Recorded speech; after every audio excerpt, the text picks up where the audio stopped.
J'ai connu l'ergothérapie au cégep quand j'ai eu un accident de sport au soccer. L'ergothérapeute m'a fait des orthèses, j'ai fait plusieurs ensuite séances d'exercice avec elle aussi. Elle m'expliquait tout le processus de ce qui allait m'arriver. Puis j'ai trouvé ça super intéressant. L'ergothérapeute est un professionnel de la santé qui vise par ses interventions le développement, le maintien, l'adaptation et l'actualisation du plein potentiel des personnes dans le but de leur permettre de réaliser leurs activités significatives. C'est une profession aussi qui combinait plusieurs aspects, donc il y avait la santé mentale aussi qui venait me chercher, donc c'est comme ça que j'ai décidé de m'inscrire en ergothérapie. Le programme d'ergothérapie à l'Université de Montréal offre une formation de 4 années et demie, soit 3 années de baccalauréat et 1 année de maîtrise. On commence en première année où est-ce qu'il y a plus des cours généraux, où est-ce qu'on apprend l'anatomie, la physiologie. Par la suite, c'est plus au niveau d'évaluation en ergothérapie, donc on apprend toutes les évaluations, comment évaluer un patient, ces choses-là. Puis en troisième année, c'est plus des plans d'intervention, des interventions aussi en général par rapport à un patient. On a des cas cliniques, puis il faut les résoudre. Puis en quatrième année, ben, c'est vraiment, on va pousser plus d'avantages selon nos intérêts aussi.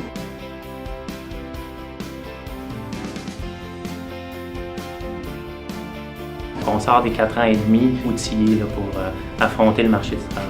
Beaucoup d'expériences qui nous permettent de mettre en pratique la théorie qu'on apprend, telles que les apprentissages par problème, le laboratoire et aussi le stage. Et les professeurs sont excessivement compétents, puis la qualité des cours est très stimulante. Pour moi, les professeurs sont tous des experts dans leur domaine, sont des personnes très professionnelles.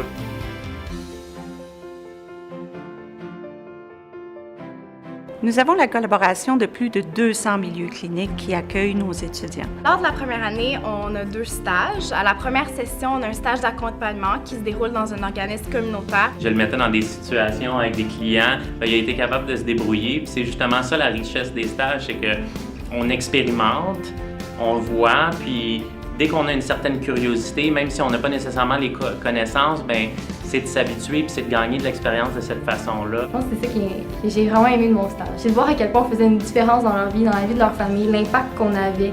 J'ai été une des chanceuses à partir à l'étranger. Je pars aux Pays-Bas. J'ai aussi eu l'opportunité de faire un stage de recherche. Donc ça, c'est une facette de l'ergothérapie que j'avais pas nécessairement considéré faire avant que l'opportunité me soit offerte. Je choisis l'Université de Montréal en raison de sa réputation internationale. C'est une université qui est très riche au niveau culturel. J'ai rencontré des gens qui sont maintenant mes meilleurs amis, puis des gens avec qui j'ai vraiment connecté là, sur plein de points. On se sent vraiment comme une famille ici à l'université, puis ça fait en sorte qu'on se retrouve souvent ensemble, on se voit souvent, on se croise dans les corridors, peu importe l'année dans laquelle on étudie. Maintenant, je suis ergo en CLSC, je fais du soutien à domicile avec les personnes âgées et j'adore ça, je tripe vraiment beaucoup. Et ce qui nous caractérise vraiment, c'est qu'on accorde une importance fondamentale à ce que la personne aime faire, puis à ce que la personne veut faire, puis c'est là-dessus qu'on va axer nos interventions, puis ça va être dans le but qu'elle puisse vraiment avoir un équilibre de vie qui est significatif pour la personne.